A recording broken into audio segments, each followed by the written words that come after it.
Hello mga ka-reels! Another fun adventure! Kung naghahanap ka ng legit na Arabic food na hindi magpapabigat sa bulsa, eto na ang lugar na para sa'yo. Nag-aalok sila ng tunay na lasa ng Middle East gamit ang mga sariwang sangkap, matapang na flavors, at masarap. Al-Bait is an Arabic phrase meaning people of the house or family. Al-Bait restaurant introduces the bold taste of Palestine and Arabic cuisine to the city of Imus. From flavorful shawarma to tender grilled meats, these are just a few of the genuine Middle Eastern dishes they serve.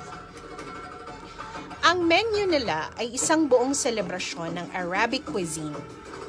Mula sa samosa hanggang sa mga mabigat na main dishes. At ang pinaka-best part, sobrang affordable considering the quality and portions. Ang aming trinay ay shawarma rice. Ito ang shawarma na malasa at malambot ang beef. Tapos perfect na may kasamang rice. Pwede po kayong mamili between Java rice or biryani rice. Very tangy din yung garlic sauce nila. At bawat kagat ay puno ng lasa at gusto mong kumain pa more. Tapos, ang pita, yung pita bread po nila, mainit at malambot. May perfect na balance. Ang kalidad ng pagkain versus presyo, definitely worth it. Malalaki ang servings, sobrang lasa, at abot kaya. Siguradong busog ka at happy ka sa presyo. Another thing, trinay din po namin ang kanilang chicken shawarma rice. Isang masarap na combination ng malambot at maayos na tinimplahang manok na nakalagay sa ibabaw ng malasa at mabangong kanin. Tamang-tama ang timpla ng mga spices at ang garlic sauce ay nagbibigay ng malasa at creamy finish. Isang nakakabusog at satisfying na pagkain. Siyempre, hindi natin palalagpasin ang beef shawarma na talaga naman pong malasa at malambot na may masaganang kombinasyon ng mga spices na tunay na nagpaparamdam ng mga lasa ng Middle East.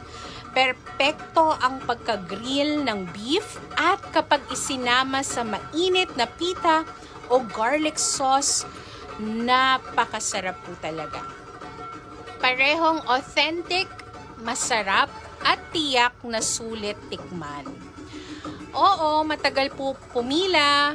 Inabot kami ng 1 hour, pero I swear, bawat kagat ay sulit na sulit.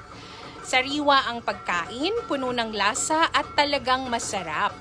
Kitang-kita na sulit ang hype. Hype na hype po ito sa social media, so trinay namin. At kung mahilig ka sa masarap na pagkain, kailangan mo talagang subukan ito at tiyak hindi ka magsisisi sa paghihintay. Madali lang po sila makita. They're just in front of Jollibee Bukandala Imus. Then may parking din po sila dun sa side. So kung craving mo ng fresh, flavorful Arabic food na hindi magpapaluhod sa wallet mo, eto na ang spot na kailangan mong bisitahin. Mula sa pagkain hanggang serbisyo, lahat ay authentic, masarap at perfect lang. Kung ikaw man ay tagahanga na ng Arabic cuisine o nagsisimula pa lang mag-explore, this place is a must-try. Highly recommended. So for takeout lang po sila. At talaga pong napakasarap, very generous sa serving, and meron din po silang tindang chicken skin. So I hope you can visit Al-Bait in Imus, Cavite. Thank you guys for watching. Please like, follow, and share!